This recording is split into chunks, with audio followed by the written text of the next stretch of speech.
E eu estava comentando hoje sobre que as profecias, elas sempre se cumprem no micro e no macro. E essa terra, ela tem promessas, existem palavras sobre Juiz de Fora. E a gente viveu o micro disso naquele retiro. Mas nós vamos viver o macro disso em toda Juiz de Fora. Amém? A gente não sabe dizer qual foi o culto mais forte. A gente não sabe dizer em qual sessão Deus veio mais. A gente não sabe dizer quem caiu primeiro. A gente não sabe dizer o que aconteceu, mas nós fomos tocados. E eu tenho certeza que Deus quer fazer isso de novo.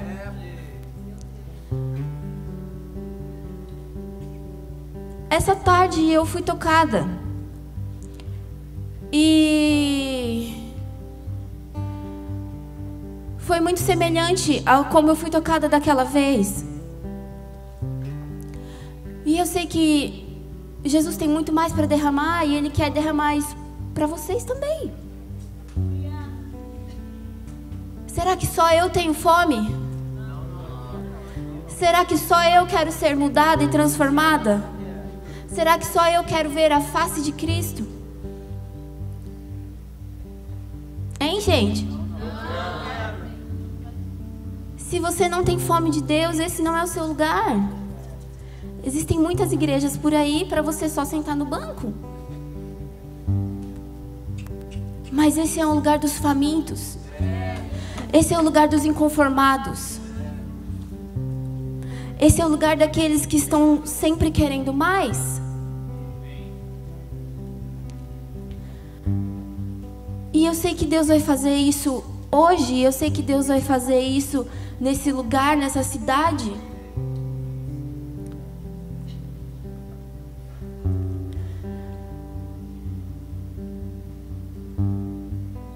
Eu não vou impor mãos agora, porque senão o culto que nem mal começou vai acabar. Então eu vou pregar e você aguenta até o final. E aí depois, no final da minha pregação, a gente vai orar. Tá bom?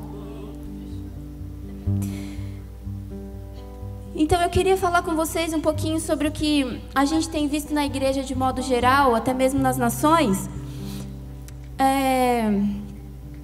Nós sabemos que desde que o humanismo começou, lá em meados do século XV na Itália, e foi disseminado na Europa, eu acho que eu estou me ouvindo muito. Será que vai melhorar se eu ficar aqui em cima? Ah, então tá bom, então eu vou obedecer e vou ficar aqui em cima, porque eu estou me ouvindo demais. Melhorou. Então o humanismo começou na Europa no século XV, na Itália especificamente, que foi quando eles cortaram a relação deles com a igreja e eles colocaram o homem no centro. A ideia do homem, a vontade do homem, a razão do homem se tornou o centro da sociedade. E desde então a relação, o relacionamento do homem e a igreja vem sendo enfraquecido, principalmente na Europa. Eu ainda estou me ouvindo muito. Então tá bom. Tô pregando para mim mesmo, então, amém. E nós fomos algumas vezes na Europa. E, cara, a igreja da Europa precisa muito de um toque fresco. Para você ter uma ideia, quando nós estivemos quando a gente foi na Suíça, a gente ficou sabendo que as pessoas lá, elas podem se casar com animais. Então, se você vê uma mulher andando com um cachorro na rua, provavelmente esse é o marido dela. Em Londres, na Inglaterra, as igrejas estão fechando porque os pastores estão velhinhos, estão morrendo, não têm sucessores, e essas igrejas fecham e elas se tornam barzinhos. E essa é a realidade na Europa inteira. E o que eu quero dizer com isso é que nós bebemos muito daquilo que acontece na Europa, como nação, mas Deus está fazendo algo fresco no Brasil, Deus está fazendo algo novo. E existem promessas de que os missionários vão ser enviados, e já estão sendo. Mas antes de nós querermos ser os enviados e estarmos lá fazendo algo pela igreja da Europa, nós precisamos ser transformados aqui. Amém?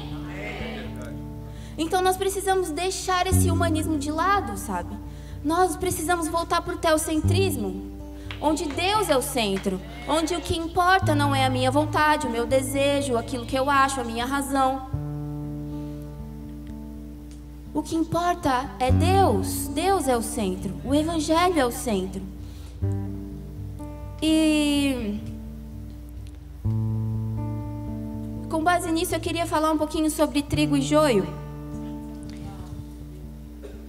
Eu vou ler com vocês Mateus 13, 24. Se você tiver com sua Bíblia aí, abre. Se você não tiver com sua Bíblia aí, você está desviado.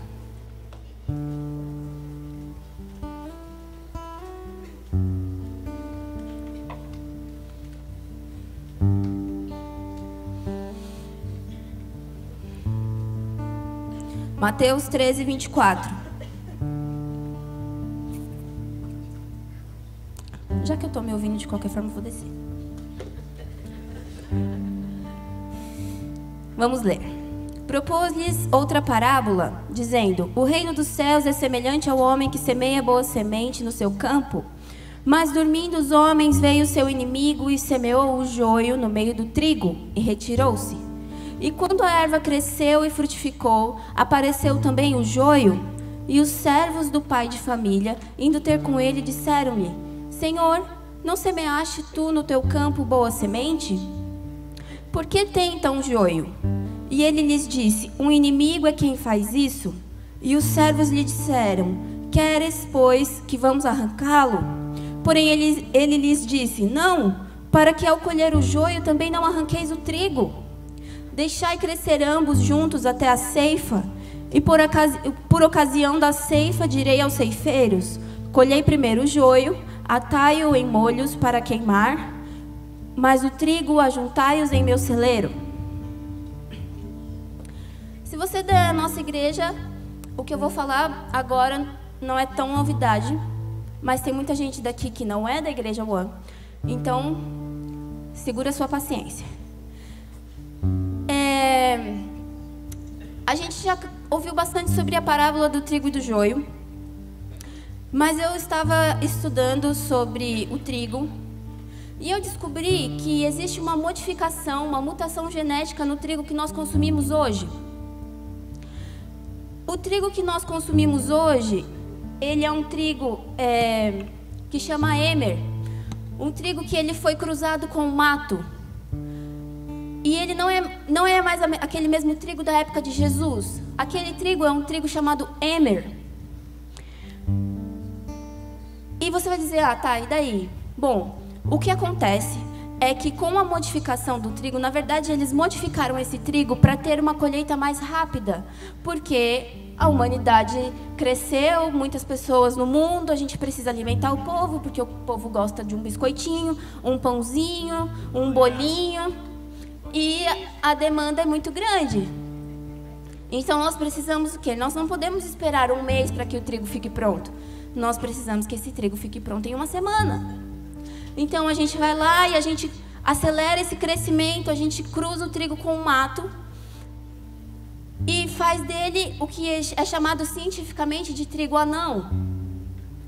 O trigo normal, ele cresce 1,5 metro. Esse trigo modificado, porque ele cresce mais rápido, ele cresce só 30 centímetros. O trigo original, Emmer, da época de Jesus, tem 12 moléculas de glúten, que o nosso organismo é capaz de dissolver, capaz de digerir. Mas o novo trigo, o trigo anão, tem 42 moléculas de glúten, que nós não digerimos. 30 que nós não digerimos. Ah, tá bom, e daí? E daí que essa é a causa de muitas doenças que nós temos hoje: hipertensão, artrite, obesidade, indisposição, diabetes. Tá bom, mas e o que isso tem a ver com a igreja? O que isso tem a ver com a igreja é que nós na sede de sermos rápidos em responder, na sede de sermos rápidos em crescer, em dar resultado, nós temos modificado o nosso trigo. Nós temos alterado, sabe, o DNA do cristão. Porque nós queremos um resultado rápido. Nós queremos que você se converta num dia e no outro dia você seja o Ben-Hinn. Nós queremos que você se torne um trigo agora não mais em um mês, mas em uma semana. E o resultado disso são ovelhas doentes, uma igreja doente. Esse novo trigo você come e dali a pouco tempo você está com fome de novo. Porque ele não é como o pão da vida, ele não sacia. Então nós precisamos, e eu não estou fazendo uma apologia aqui para você largar o trigo, seria bom, o ideal, mas não é o que acontece. Mas nós, como cristãos, precisamos olhar para essa parábola e entender que a ceifa, ela só acontece quando o trigo e o joio crescem. E se você pegar lá um trigo, esse novo trigo, que é o trigo anão, ele é igualzinho o joio. Quando o trigo e o joio crescem, o trigo se curva e o joio permanece em pé. Por isso que eles podem diferenciar o trigo do joio. Eles só são diferentes quando crescem, eles só são diferentes quando estão maduros. Mas quando estão imaturos, não há diferença entre eles. Agora existe um outro problema, porque o trigo anão mesmo maduro é igual ao joio. Eles têm o mesmo tamanho, a mesma aparência e a mesma cor. Então, às vezes, nós estamos achando que nós somos trigo. Nós estamos querendo eliminar o joio. Mas a verdade é que se os ceifeiros vierem, a gente roda também.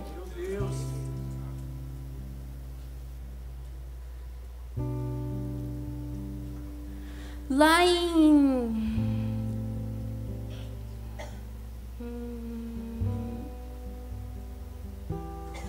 em Juízes 6 fala sobre Gideão.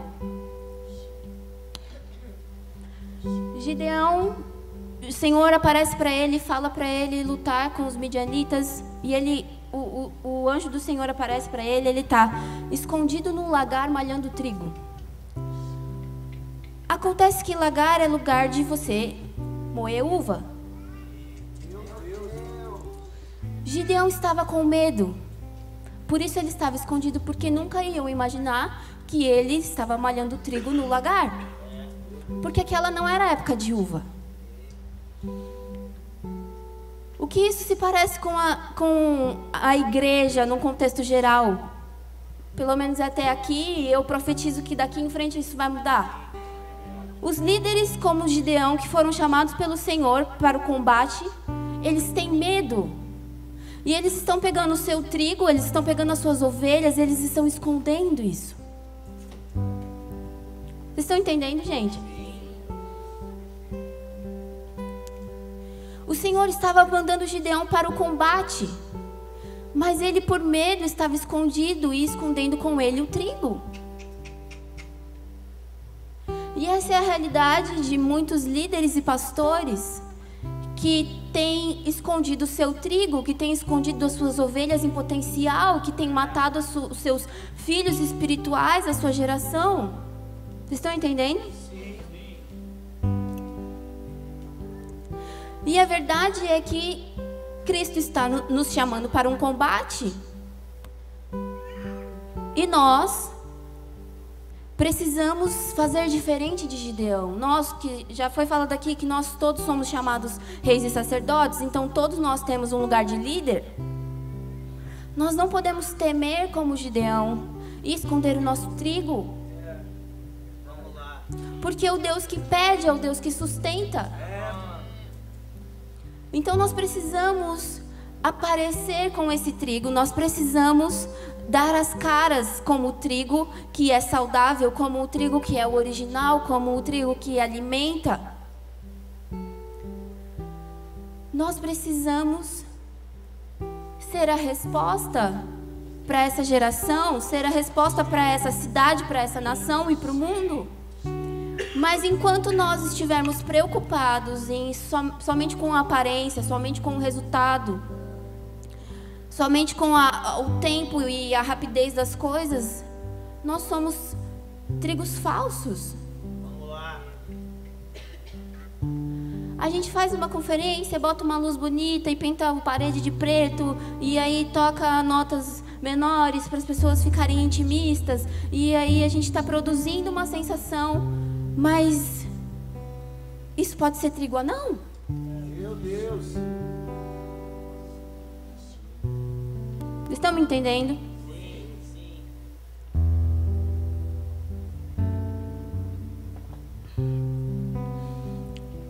Vou ler para vocês, anota aí.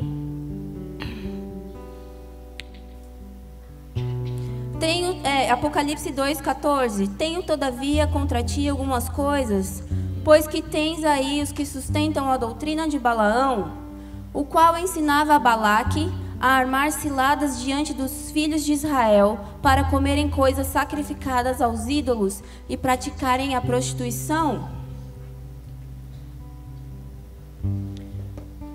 Doutrina de Balaão é o quê? Mistura. Quando nós misturamos o trigo com o mato, doutrina de Balaão. Quando nós misturamos o evangelho com modinha, doutrina de Balaão. Quando nós tiramos o negue a si mesmo, tome a sua cruz e colocamos nisso uma graça barata, doutrina de Balaão. Quando nós largamos as rédeas da nossa vida, da vida de comunhão, da vida de devoção, e começamos a abrir espaço para pecadinhos, para coisas que não cabem, isso é doutrina de Balaão. O que acontece era que Balaão tinha um dom. Ele só podia abrir a boca para abençoar. Balaque vem para ele e pede para que ele amaldiçoe Israel, mas não podia sair maldição da boca dele. Então ele vai e fala para Balaque que era para Balaque colocar elementos sacrificados a outros deuses, para que eles misturassem aquilo e isso enfraquecesse eles. Porque já que ele não podia amaldiçoar, então ele sugere uma mistura. Eita, meu Deus. Às vezes o diabo não pode te amaldiçoar. Ele não pode te parar. Mas aí ele começa a sugerir umas misturinhas, que aí você acha que está tudo bem.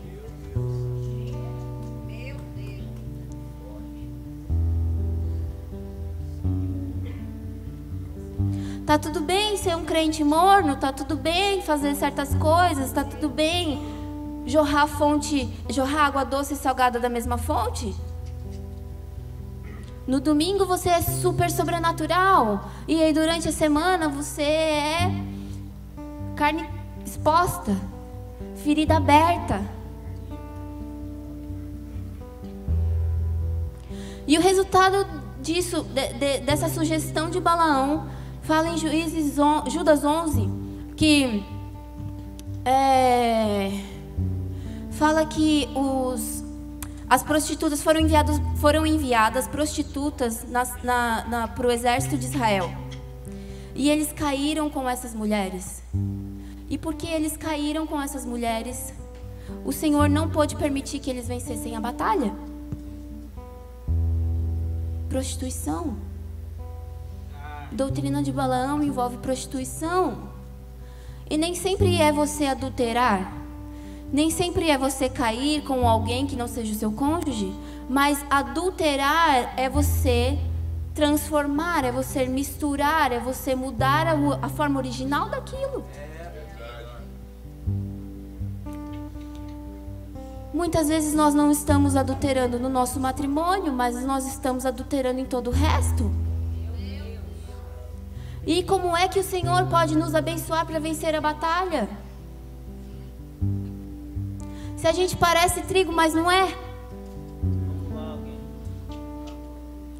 Nós estamos aqui como os discípulos querendo dizer: Senhor, você quer que a gente vá lá e retire o joio do meio da sua plantação? E o Senhor, em sua misericórdia, diz: calma, precisamos esperar o tempo do crescimento, porque se vocês forem agora arrancar o joio, também vão tirar o trigo.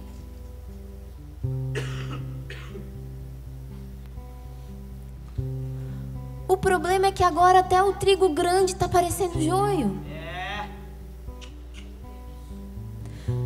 Tem se levantado na nossa nação, e eu acredito que também em outros lugares, a igreja tem dado voz para homens que têm mistura. Homens que toleram a doutrina de Balaão.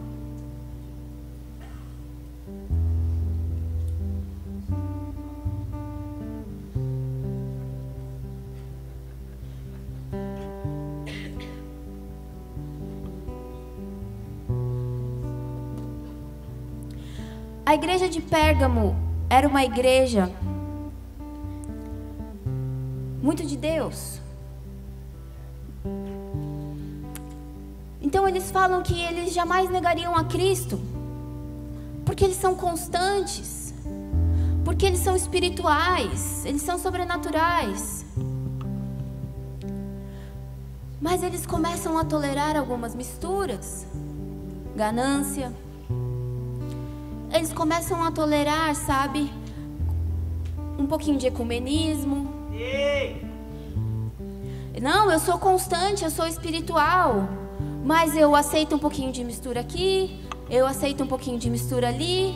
Eu nunca vou negar a Cristo, mas eu já tolerei mistura ao meu evangelho, eu já tolerei mistura à minha conduta, já tolerei mistura ao meu caráter. Então você já negou a Cristo.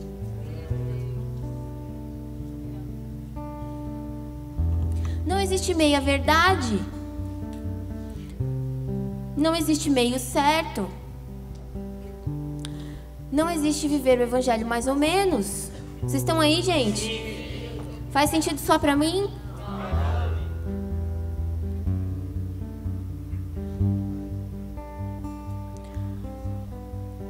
E quando nós falamos sobre batismo, o Ale falou um pouquinho sobre o batismo nas águas, batismo do Espírito e batismo do fogo.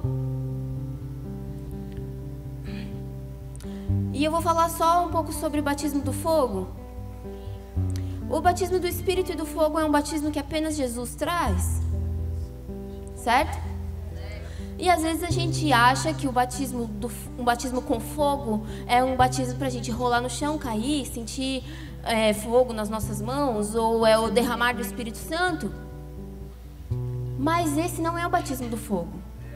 O batismo do fogo é aquele que vem para eliminar toda a palha, todo resquício de velho homem. Vocês estão aí, gente? Vocês estão com fome, né? Vocês estão tudo desanimados.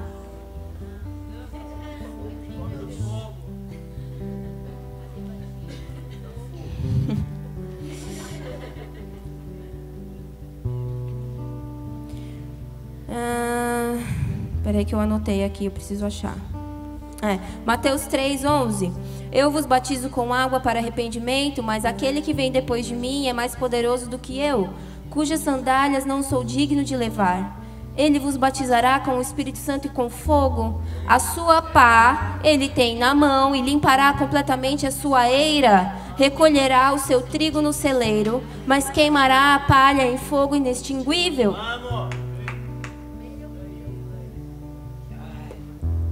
A gente falou na parábola do trigo, e lá Jesus disse que quando no tempo do crescimento os ceifeiros viessem, eles recolheriam o joio e eles recolheriam o trigo para o celeiro de Cristo, para o celeiro do Senhor. E aqui ele está falando sobre o batismo do fogo, que o trigo vai para o celeiro, mas que a palha ela vai para o fogo inextinguível. E muitas vezes a gente quer Jesus, mas a gente quer só as partes boas de Jesus.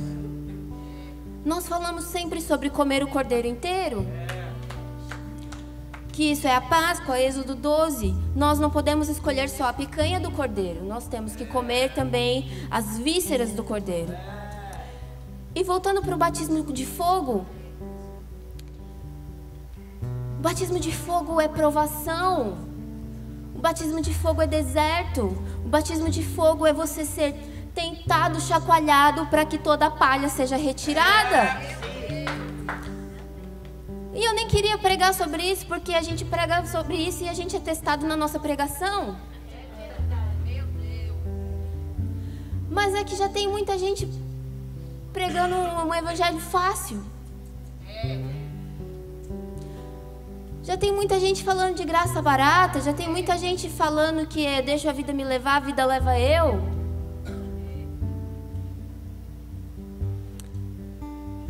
Se Jesus vem com um batismo no Espírito e no fogo, nós não podemos querer só o batismo do Espírito.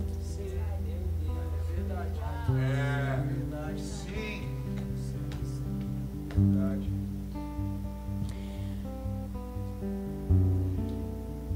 João 12, 24 diz assim: na verdade vos digo que se o grão de trigo caindo na terra não morrer, fica ele só, mas se morrer dá muito fruto. Quem ama a sua vida, perdê-la-á, e quem neste mundo odeia a sua vida, guardá-la-á para a vida eterna. Se alguém me serve, siga-me, e onde eu estiver, ali estará também o meu servo. E se alguém me servir, o seu Pai o honrará. A verdade é que o grão de trigo precisa morrer para dar frutos.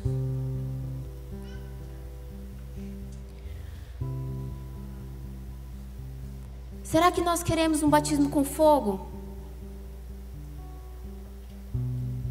Para o grão de trigo morrer, é preciso que seja separado o joio e a palha.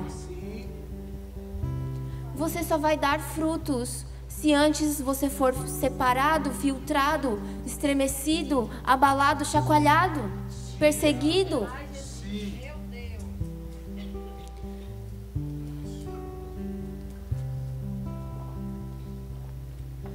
Em Marcos 10, 35, os discípulos chegam para Jesus e pedem para se assentar ao lado de Jesus. E Jesus diz assim para eles: eu não posso deixar que vocês se assentem ao meu lado.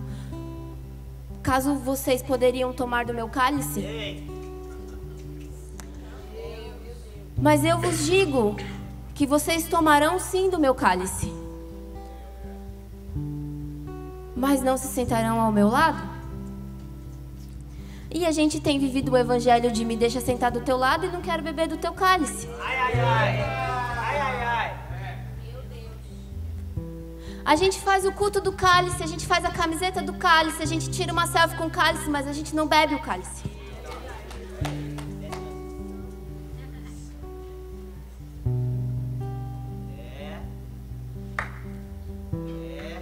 Aqueles que não tomam do cálice de Cristo, eles não são um trigo que morre e que pode dar frutos.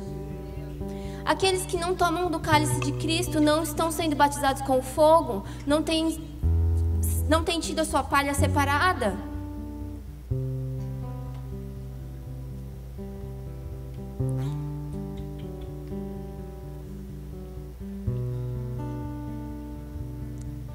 A verdade é que se Deus derramar tudo hoje,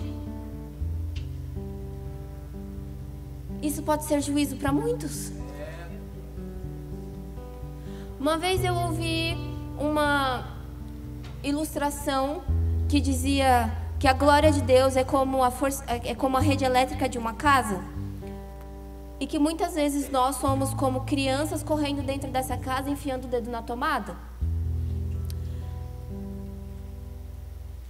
Enquanto a energia estiver desligada, tá tudo bem você enfiar o dedo na tomada. Mas se a energia for ligada e você permanecer como uma criança descontrolada e enfiar o seu dedo na tomada, você toma um choque e morre. Nós estamos pedindo para que Deus venha. Tem que fazer umas piadinhas para ficar mais descontraído, né? Essa parte é com o Alessandro, gente, desculpa. Não tô te desmerecendo.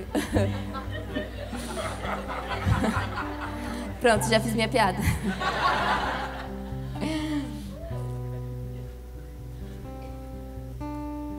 Vou contar a verdade pra vocês. O Alessandro batia muito. Aí um dia eu falei pra ele assim: Alessandro, pelo amor de Deus, faz umas piadas, fica mais leve, mais engraçado, que a igreja não tá aguentando. Aí melhorou. Só que eu mesmo não consigo fazer isso. Voltando. Então nós precisamos beber do cálice. Nós queremos ter parte com Cristo, mas nós só queremos sentar do lado dele. Nós queremos a glória, mas nós não queremos amadurecer. Nós queremos um toque, mas nós não queremos tomar a nossa cruz. Nós queremos ser tomados de poder e receber eletricidade dos céus e ter sonhos e visões e interpretação de línguas e palavras de conhecimento, mas nós não queremos negar a nós mesmos.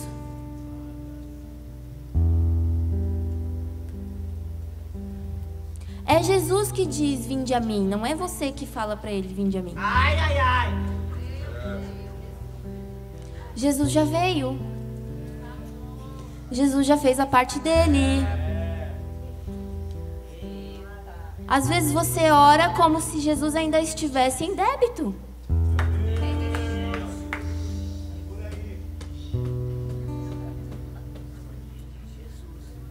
Mas Jesus já fez a parte dele.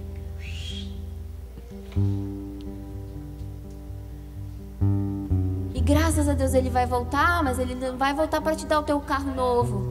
Ele não vai voltar para te dar uma viagem internacional. Ele não vai voltar para te dar uma casa maior.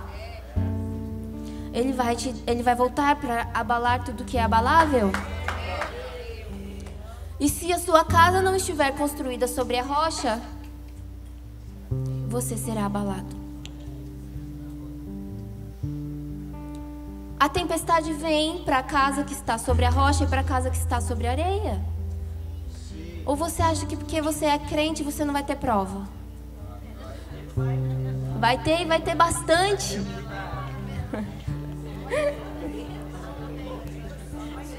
Só tem prova.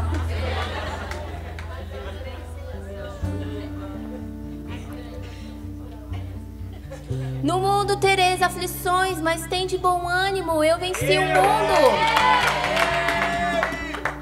Meu Deus, acontece qualquer coisa e você só fica de mimimi. Ai, porque os meus pais. Ai, porque minha esposa. Ai, porque o meu marido. Ai, porque no meu emprego. Ai, nananana. Mimimi.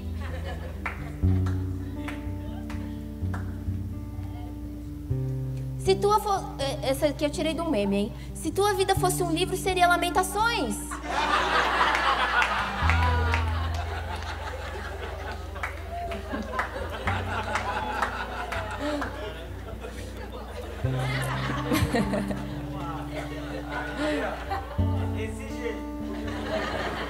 Misericórdia, irmão. O povo no deserto ficou andando em círculos por 40 anos porque eles só murmuravam. Deus precisou matar todo mundo no deserto porque eles não podiam entrar com aquela mentalidade na terra prometida. Eles tinham sinais, eles tinham maravilhas, eles tinham maná que caía do céu, eles tinham codorniz. Eles tinham tudo, o sapato crescia, a roupa crescia, nada acabava. Mas eles só sabiam reclamar porque eles tinham saudades das cebolas do Egito.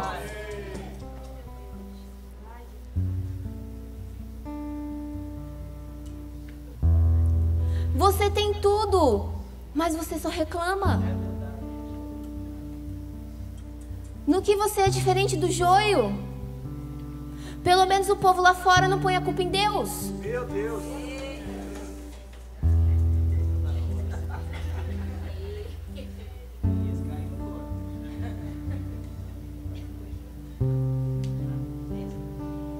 Será que nós podemos ser mais gratos?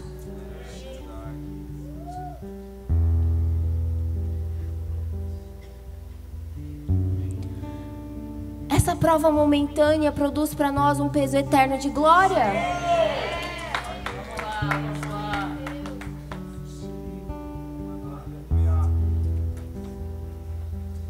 Mas a gente só consegue ser imediatista. A gente só consegue pensar no agora. A gente só consegue reclamar da prova.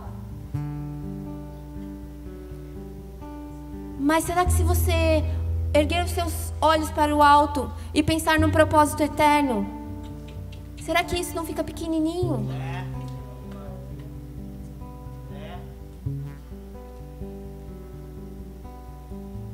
Quantos de nós podemos padecer pelo Evangelho, sabe? De forma agradável? Será que a nossa vida pode subir como um incenso agradável ao Senhor?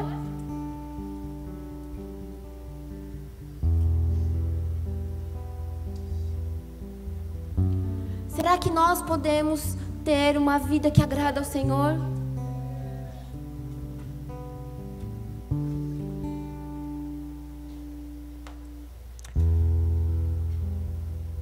Se nós tememos a homens, nós não somos servos de Cristo. Isso está na Bíblia, não fui eu que inventei. E muitas vezes nós vivemos pela demanda de homens, nós vivemos pela demanda da terra, nós vivemos pela aprovação dos outros.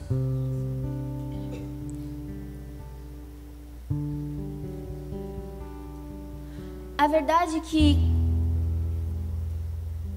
quando chegar aquela hora, não vai adiantar ninguém segurar na mão de ninguém, não.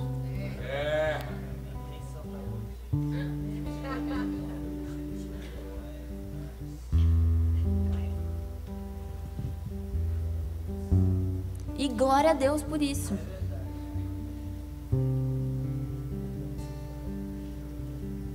Vocês estão me entendendo, gente?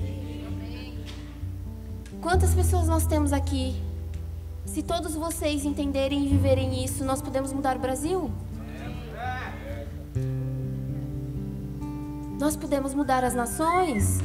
Quantos são os cristãos hoje no Brasil? Se todo cristão entender o seu papel no Evangelho, nós poderemos mudar o mundo. Mas a gente só quer o vinde a mim, vinde a mim, vinde a mim. Ó Deus, ó Deus, ó Deus. A gente pega da Bíblia aquilo que a gente tem interesse. Ninguém quer viver a vida de Jó. Todo mundo quer a riqueza de Salomão. Todo mundo quer ser melhor vestido do que os lírios do campo. Mas ninguém quer coçar as feridas com caco de vidro. Ninguém quer perder todos os teus filhos, todas as suas terras e todos os seus rebanhos. Quem quer perder tudo por causa do Evangelho? Será que você ama mesmo a Cristo ou você ama a sua vida e tem um espacinho ali para Jesus? Quem perder a sua vida achará, mas quem achar a sua vida, esse a perderá.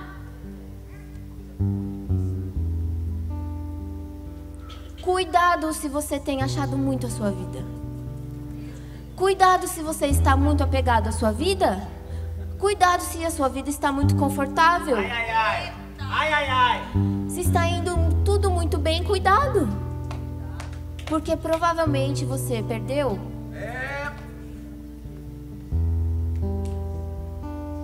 Mas se você tem perdido a sua vida, se você tem negado a si mesmo, se você tem tomado a sua cruz, então você achou a vida.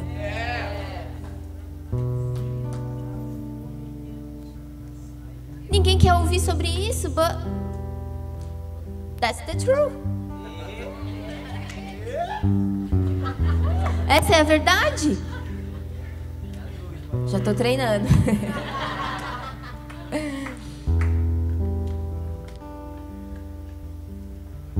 Nós temos um pouco mais de 2000 anos depois de Cristo.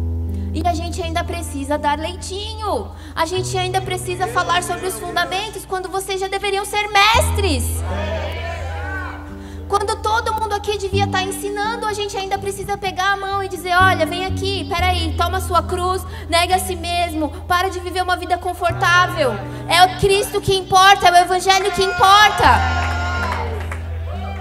Até quando nós precisamos dar leitinho, leitinho, leitinho, quando vocês não deveriam mais ser bebês espirituais? Quantos anos você tem de convertido? Imagina se um neném, depois de 20 anos, ainda fosse um neném. Meu Deus. Isso é uma anomalia. O normal é você crescer. Onde está o seu crescimento? Cadê os teus frutos?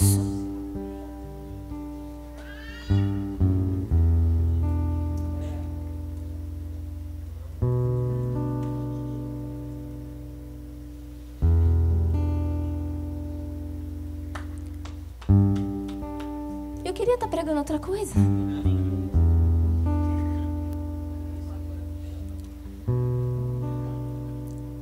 Mas eu sei para onde eu estou indo. Eu sei que o meu alvo é Cristo. E não existe outro jeito, o caminho é um só.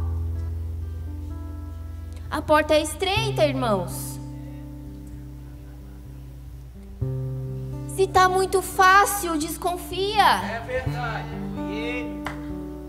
Se a porta é estreita, não dá para passar de ciranda.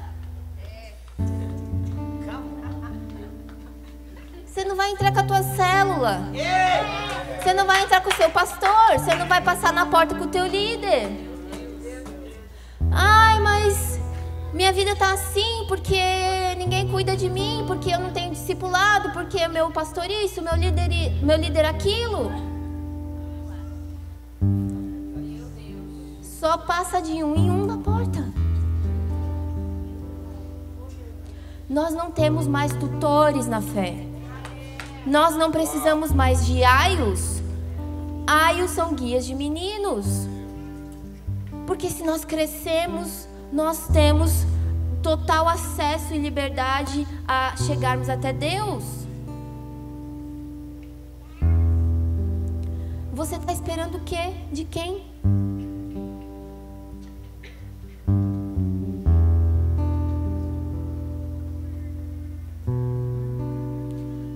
Até Jesus já fez o que Ele podia fazer por você, meu irmão.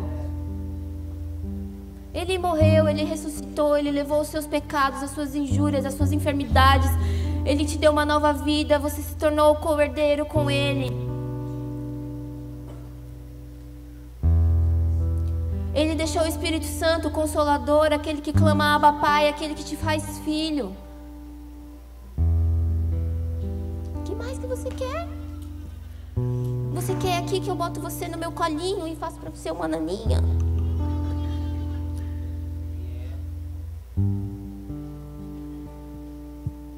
Chega, não sabe? Não tem mais tempo de nós ficarmos carregando água na peneira para crente. Ficar pisando em ovos porque, se falar isso aqui, se fere, abandona a fé.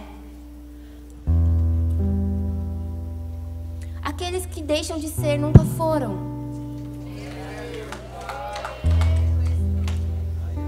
E aqueles que foram uma vez iluminados e abandonam a fé, esses apostataram e para eles não tem arrependimento. Tá sério, né? Que Bíblia que você tá lendo?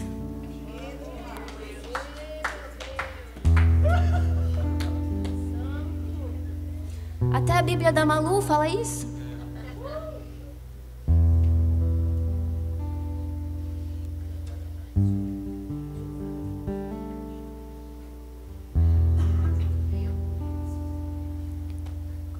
Sabe, nós precisamos ser um coração que não se ofende, uma semente para a unidade, nós precisamos ser maduros, nós precisamos dar a outra face, entregar a nossa capa, andar mais uma milha. Jesus pede para a gente fazer isso com o inimigo, mas a gente não está fazendo nem com o irmão.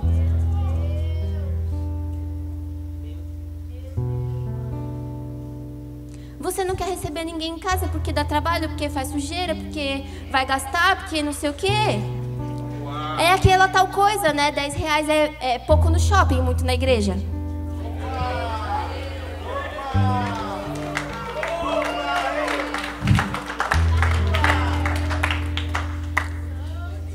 Eu não estou falando sobre você ofertar aqui, eu estou falando sobre a vida comum da igreja. Eu estou falando sobre você andar mais uma milha, entregar a sua túnica, sabe? Sobre você dar a sua face. Se você tem que fazer isso com o seu inimigo, o que você deve fazer por um irmão?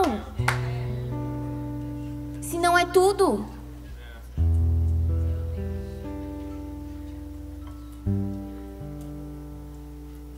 Mas você entra no culto, você chega depois do louvor e você assiste a palavra e aí a palavra sempre é pro outro, né? Porque, eu devia ter trazido meu marido, ele que tinha que escutar isso aqui. Se você está aqui com o pensamento de que isso não serve pra você, que tem alguém que ficou na sua casa que devia estar ouvindo isso aqui, você está errado. Porque isso aqui é pra você. Muda você primeiro.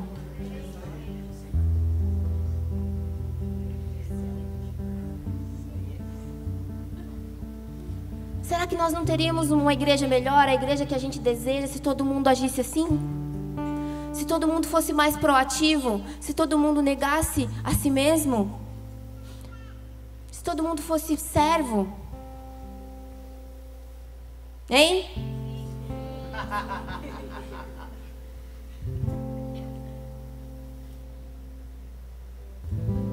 Eu vou abrir aqui, Mateus 10, 35.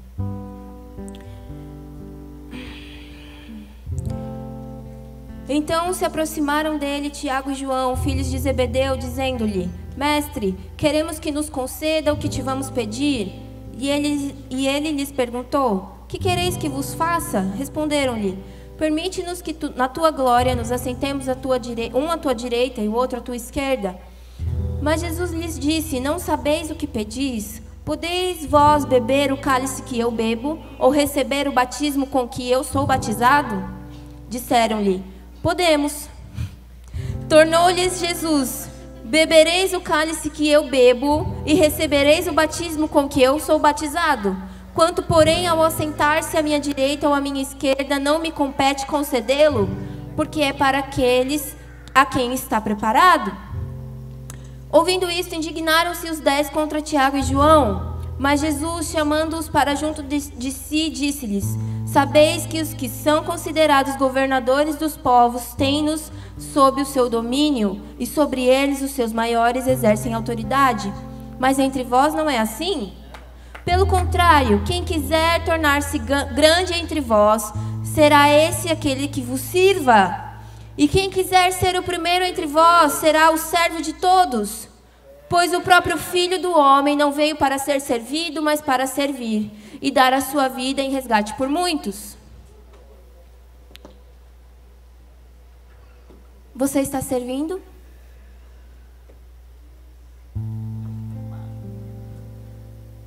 O maior é aquele que serve. Isso é beber do cálice?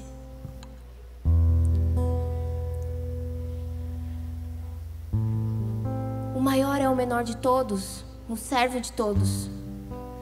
Mas nós só queremos ser servidos.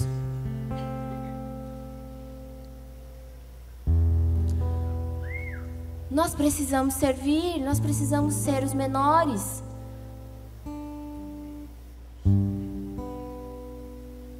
Jesus sentou com os discípulos com uma toalhinha amarrada na cintura para lavar os pés deles e disse: aquele que não tem os pés limpos, esse não tem parte comigo. Ele se levantou da mesa, na verdade, da mesa da ceia, da mesa da comunhão, com a toalhinha na cintura para lavar os pés do discípulo. Meu irmão, se você vai se levantar, tomara que seja com uma toalhinha na cintura. Se você vai se levantar da mesa, eu espero que não seja para tuitar contra ninguém, eu espero que não seja para reclamar da tua igreja, do teu pastor, do teu líder, para reclamar da vida, mas eu espero que você saia da mesa para servir com a sua toalhinha na cintura. Se só tem parte com Cristo aqueles que têm os pés lavados, quem é que vai lavar os pés? Come on.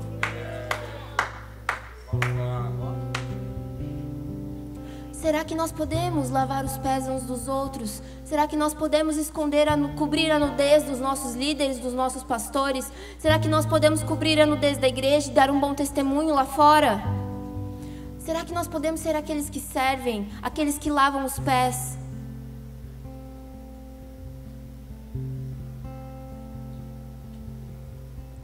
O que Deus vai fazer em Juiz de Fora, Ele vai fazer. Mas você pode estar dentro ou não. E o que Deus vai fazer em Juiz de Fora, Ele vai fazer no Brasil e Ele vai fazer no mundo. Mas você pode ser um mero espectador. Um mero tuitador daquilo que Deus está fazendo. O Galvão não joga? Ele só narra?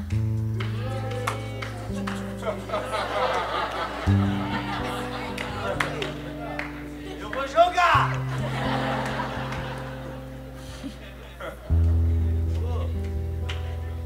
Ai, ai, ai. Nós cantamos Equibalo, mas Deus está perguntando: onde é que estão os trabalhadores? Quem que eu posso escalar? Quem que eu posso, escolher? Os campos estão brancos.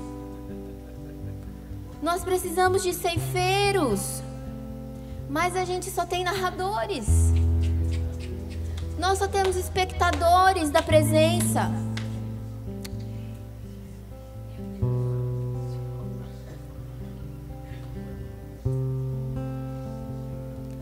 Será que nós podemos entrar naquilo que Deus está fazendo hoje? Será que nós podemos negar a nossa vida um pouquinho a cada dia? A única coisa que a Bíblia diz para a gente fazer diariamente é tomar a nossa cruz e negar a nós mesmos.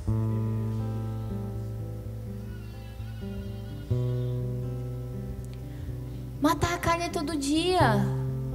Eu sei que a gente tem um dia que a gente mata muito a carne e no outro dia a gente fala: cara, eu não acredito que existe mais. Meu Deus, não morre nunca.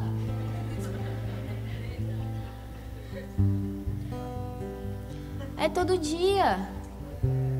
É todo dia matar um leão. É todo dia negar a si mesmo. É todo dia tomar a sua cruz. É todo dia engolir um sapo. Mas a gente quer fazer justiça com as nossas mãos, sendo que Jesus, como Filho, como Deus, não quis fazer justiça. Jesus, sendo herdeiro de tudo, sendo justo, santo, fiel, verdadeiro, Ele escolheu não nos julgar. E a gente está sempre querendo, entrar num tribunal contra nosso irmão. Nós estamos sempre querendo os nossos direitos. Que direitos, meu irmão? Você não tem direito nenhum. Se Cristo, sendo Filho do Deus vivo, tendo a glória de Deus com Ele, se esvaziou, veio em carne para nos alcançar, tomou a cruz. Que direito você tem? Você não tem direito de nada. Você só tem direito de seguir os passos de Cristo. E se você não quiser, tá tudo bem. Existe um lugarzinho que foi criado para aqueles que não querem também. Todos vão viver a eternidade. Uns com Cristo, outros não. Não tem muro.